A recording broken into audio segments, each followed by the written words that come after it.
నమస్తే. Welcome to citizens pulse. నేను మీ ఉదయ్.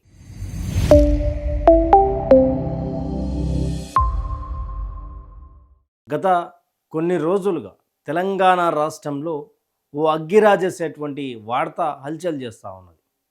గత ప్రభుత్వం ఫోన్ ట్యాప్ చేసింది అంటూ కూడా పెద్ద ఎత్తున ఒక ఆరోపణలు వినిపిస్తూ ఉన్నాయి. దానిపై సిట్ ఒకటి ఏర్పాటు చేస్తూ సిట్ విచారణ కూడా ముగిసినట్టుగా కనిపిస్తూ ఉంది. ఈ సిట్ విచారణకు సంబంధించి మొదటగా హరీష్ రావు, తర్వాత కేటీఆర్, తర్వాత సంతోష్ రావు, నిన్న కేసీఆర్. ఈ విధానికి అసలు ఫోన్ ట్యాపింగ్ ఏంది, అసలు ఫోన్ ట్యాపింగ్ నిజానికి కూడా మంత్రులు ముఖ్యమంత్రుల చేతులు ఉంటుందా, ఇవన్నిటికి కూడా మాట్లాడుకున్న ప్రయత్నం చేద్దాం. ఇవన్నీ పూర్తి వీడియో చూసే ముందు అందరూ కూడా ఒక సబ్స్క్రైబ్ బటన్ని ఒకసారి ఒత్తి పక్కనున్న బెల్ బటన్ ఒత్తి నలుగురికి షేర్ చేసే ప్రయత్నం చేయండి. ఎందుకంటే నిజాన్ని వార్తల రూపంలో తీసుకొస్తుంది సిటిజన్స్ పల్స్.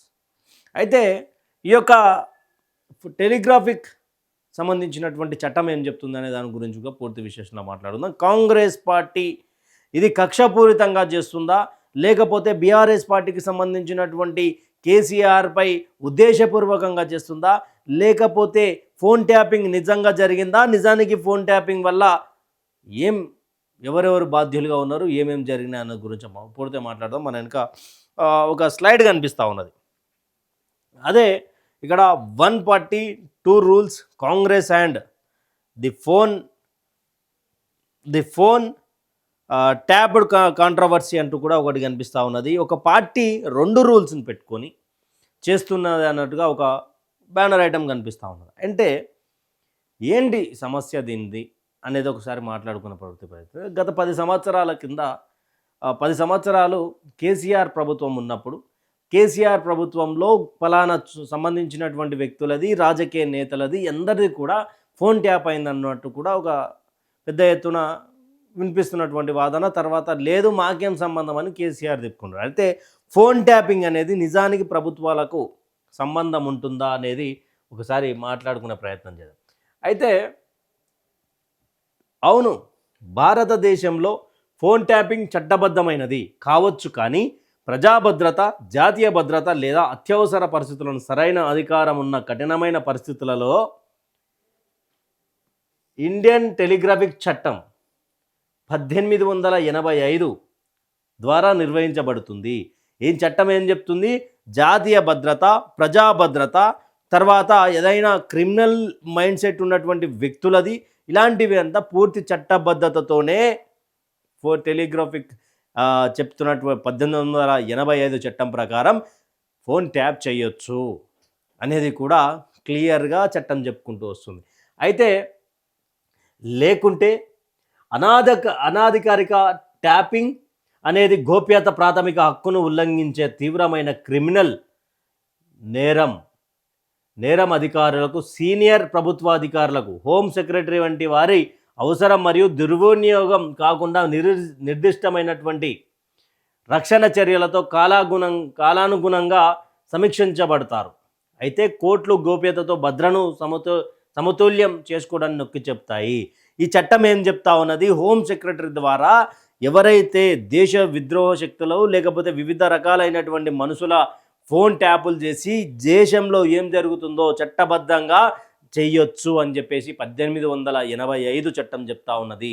అయితే ఇది చట్టబద్ధమైనప్పుడు అధికృత నిఘా మైదానాలు, ప్రజా అత్యవసర పరిస్థితి, ప్రజా భద్రత, సార్వభౌమాధికారం, రాష్ట్ర భద్రత లేదా నేరాలకు ప్రేరేపించడాన్ని నిరోధించడం.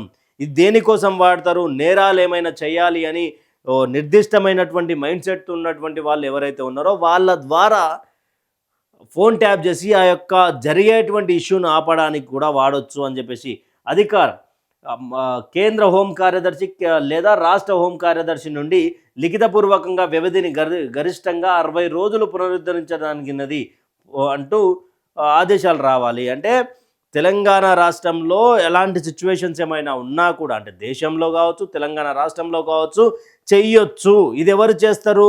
చట్టబద్ధమైనటువంటి ప్రక్రియలో పోలీస్ అధికారులు చెయ్యొచ్చు. ఫోన్ ట్యాప్ చేయడం తప్పు కాదు అని చెప్పి కూడా చట్టం చెప్తా ఉన్నది. అయితే వీళ్ళు ఏదో గొగ్గోలు పెడతా ఉన్నటువంటి సందర్భం ఏంటి అంటే, వీళ్ళు ఎప్పుడు చేయనట్టు, వీళ్ళ ప్రభుత్వాలు ఎప్పుడు కూడా మాట్లాడినట్టు ఫోన్ ట్యాపింగ్ అయింది, ఫోన్ ట్యాపింగ్ అయింది అంటున్నారు. కానీ ఏ అధికారైనా బయటకు వచ్చి పలానా ఫోన్ ట్యాప్ అయింది, పలానా ఇల్లీగల్ అని చెప్పేసి కూడా మాట్లాడినటువంటి దాఖలాలు ఉన్నాయి, ప్రెస్ మీట్ పెట్టి మాట్లాడినటువంటి ఉన్నాయి. గూఢాచారి వ్యవస్థ అనేది ఉండాలి. అది ఎందుకు అంటే దేశంలో నీ పక్కనున్నోడు మరి ఫోన్ మాట్లాడుతున్నాడు, బాంబు వేస్తాడా, లేకపోతే నేను చంపాలనుకుంటున్నాడా, లేకపోతే దేశాన్ని ఏమన్నా బదనాం చేయాలనుకుంటున్నాడా, ఈ వ్యవస్థ మీద ఏమన్నా కుట్ర జరుగుతుందా, లేకపోతే ఏం జరుగుతుందనే దాని వ్యవస్థలో భాగంగానే ఫోన్ ట్యాపింగ్ జరగాలి అనేది కూడా చెప్పింది. అయితే నా వెనుక ఇంకొకటి కనిపిస్తూ ఉన్నది. 2017లో కేఎస్ పుట్టస్వామి జడ్జిమెంట్ ఏం చెప్పింది అంటే, కేఎస్ పుట్టస్వామి గారి జడ్జిమెంట్ ఏం చెప్తుంది అంటే, పుట్టస్వామి తీర్పు రాష్ట్ర ప్రయోజనాలను బలవంతం చేయడానికి చట్టబద్ధమైన పరిమితులను కోరుతూ గోప్యతను ప్రాథమిక హక్కుగా ప్రకటించింది. అంటే రాష్ట్రంలో ఉన్నటువంటి ప్రయోజనాలను ఏమైనా చేయడానికి, అంటే తెలంగాణ రాష్ట్రంలో ఎగ్జాంపుల్ మనం ఫోన్ ట్యాపింగ్ మన రాష్ట్రంలో జరుగుతుంది కాబట్టి ఆ రాష్ట్రంలో జరుగుతున్నటువంటి అకృతాల మీద, లేకపోతే ఏమైనా చేస్తున్నారా అని చెప్పేసి మీద, లేకపోతే రాష్ట్రాన్ని ఏమైనా ఇబ్బంది పెట్టే అవకాశాలు ఉన్నాయన్న దాని మీద కూడా ఫోన్ ట్యాప్ చెయ్యొచ్చు అనేది కూడా క్లియర్గా కేఎస్ పుట్టస్వామి గారి జడ్జిమెంట్ 2017లో సంబంధించినటువంటి జడ్జిమెంట్ ఇది. ఇంకా ఫోన్ ట్యాపింగ్ ఏ విధంగా కేసీఆర్ గారికి సంబంధం అవుతుంది, ఏ విధంగా కేటీఆర్ గారికి సంబంధం అవుతుంది, ఏ విధంగా రాజకీయ నాయకులకు సంబంధం అవుతుంది? రాష్ట్ర ప్రయోజనాల కోసం వాడచ్చు, కాకపోతే వాడినటువంటి పరిస్థితులు ఎట్లా ఉండాలి అంటే రాష్ట్ర ప్రయోజనాల కోసం ఉండాలి, చట్టబద్ధంగా ఉండాలి, లీగల్ పాయింట్స్తో ఉండాలి. ఇల్లీగల్ పాయింట్స్తో ఉండే ఒక ప్రాసెసర్ మెయింటైన్ చేయకపోతే అది అక్రమంగా ఫోన్ ట్యాప్ చేయడం అవుతుంది అనేది కూడా ఇదే చట్టం చెప్తుంది. ఇష్టం వచ్చిన వాళ్ళను చేయడానికి కూడా ఇబ్బందికరమే, అది చట్టం ముందు పనికి రాదు అనేది కూడా ఈ చట్టం చెప్తా ఉన్నది. అయితే ఇంకొక విషయం ఏంటి అంటే, వీళ్ళు గగ్గోలు పెడతా ఉన్నారే, అది ట్యాపింగ్ అయిపోయింది, అది అయిపోయింది, ఇది అయిపోయింది, ప్రభాకర్ రావు లండన్లో దాక్కున్నాడు, తర్వాత ప్రణీత్ రావు అన్నాడు, రాధాకిషన్ రావు అన్నాడు, భుజంగారావు అన్నారు, కేసీఆరే అన్నారు, కేసీఆర్ సాక్షిగా విచారించాలని గగ్గోలు పెట్టినటువంటి కాంగ్రెస్ పార్టీ ప్రభుత్వం గతంలో ఏం చేసిరు, మీరు ఏం చేసిరు అనేది ఒకసారి మాట్లాడితే, మీ యొక్క ప్రస్తుత Karnataka CM Siddaramaiah phone tap చేయలేదా, ఫోన్ ట్యాపులు చేయలేదా, బీజేపీ యాక్టివిస్టులు చేయలేదా, వ్యాపారవేత్తలు చేయలేదా, ఎవరు చేయలేదా? అసలు దీని మీద ఇది వచ్చింది కదా,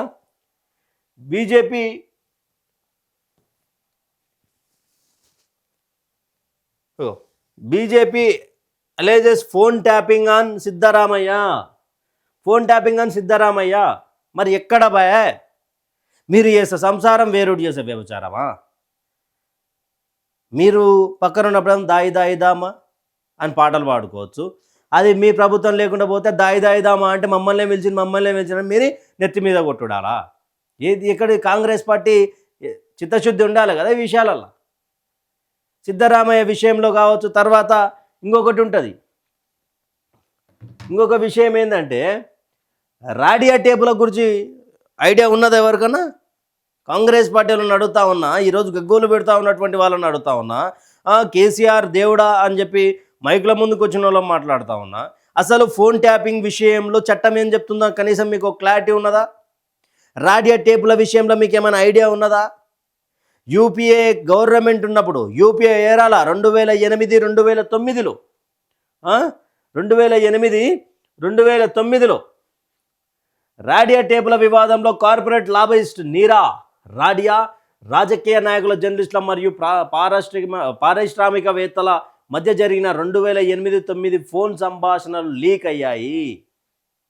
2008-9లో యూపీఏ గవర్నమెంట్ ఉన్నప్పుడు సోనియా గాంధీ గారి నాయకత్వాన మన మన్మోహన్ సింగ్ గారు ప్రధానమంత్రి ఉండగా నీరా రాడియా అనే వ్యక్తి ఒక రాడియా టేపులకు సంబంధించినటువంటి లీక్స్ విషయంలో జర్నలిస్టుల ఫోన్లు ట్యాప్ చేయలేదా? వ్యాపారవేత్తల ఫోన్లు ట్యాప్ చేయలేదా? రాజకీయ నాయకుల ఫోన్లు ట్యాప్ చేయలేదా? మీ పార్టీకి సంబంధించినటువంటి రాజన్న ఆయన ఫోన్ ట్యాప్ కాలేదా?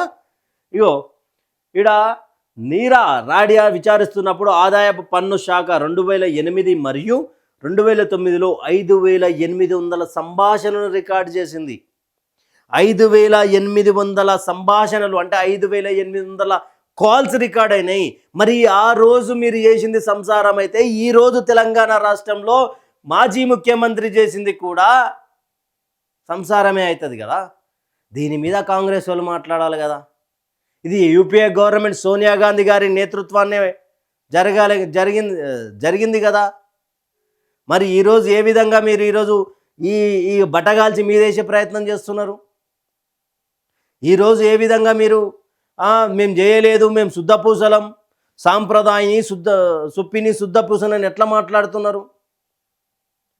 ఇక ఇంకొకటి మాట్లాడదాం. ముఖ్య వ్యక్తుల సంభాషణలో ప్రముఖ జర్నలిస్టులు, రాజకీయ నాయకులు రాజాతో సహా మరియు పారిశ్రామికవేత్త రతన్ టాటా గారితో ఫోన్ ట్యాప్ అయింది. రతన్ టాటా గారి ఫోన్ ట్యాప్ అయింది. ఒక నాయకుడు ఎస్ రాజా గారి ఫోన్ ట్యాప్ అయింది. తర్వాత జర్నలిస్టుల ట్యాప్ అయినాయి. ఎట్లయినాయి మరి? ఏ విధంగా అవుతాయి? ఎట్లున్నది అంటే ఎక్కడో పుట్టి ఎక్కడో పెరిగి ఇక్కడే కలిసి ఉన్నాము అనే పాట ఉంటుంది స్టూడెంట్ నెంబర్ 1లో. అట్లున్నది. అప్పుడెప్పుడో చేసిన దాన్ని ఇప్పుడెందుకు తవ్వుతున్నారు రా ఎలకలకు వీలేక అని చెప్పి మాట్లాడే నాయకులు ఉంటారు.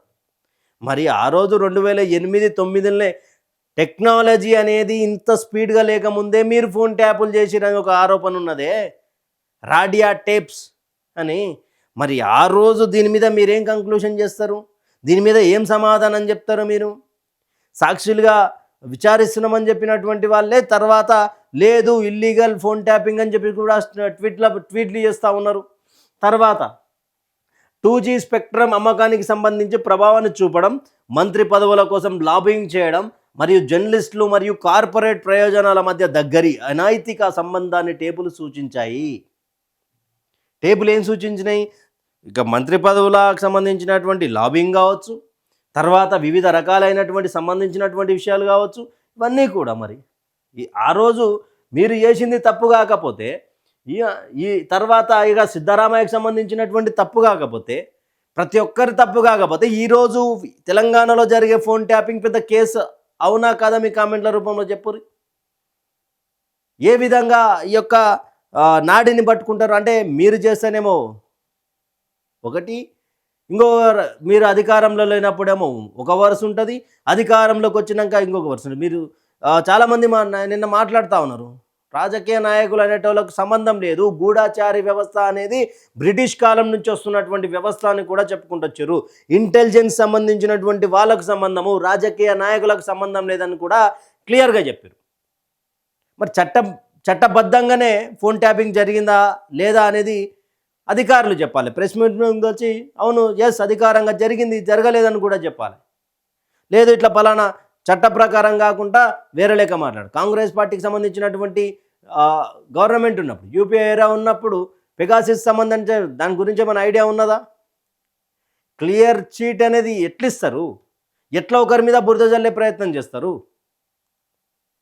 ఫోన్ ట్యాపింగ్ అనేది కరెక్టా? చట్టబద్ధంగా ఇప్పుడు చట్టం ఏం చెప్తా ఉన్నది? చెయ్యొచ్చు.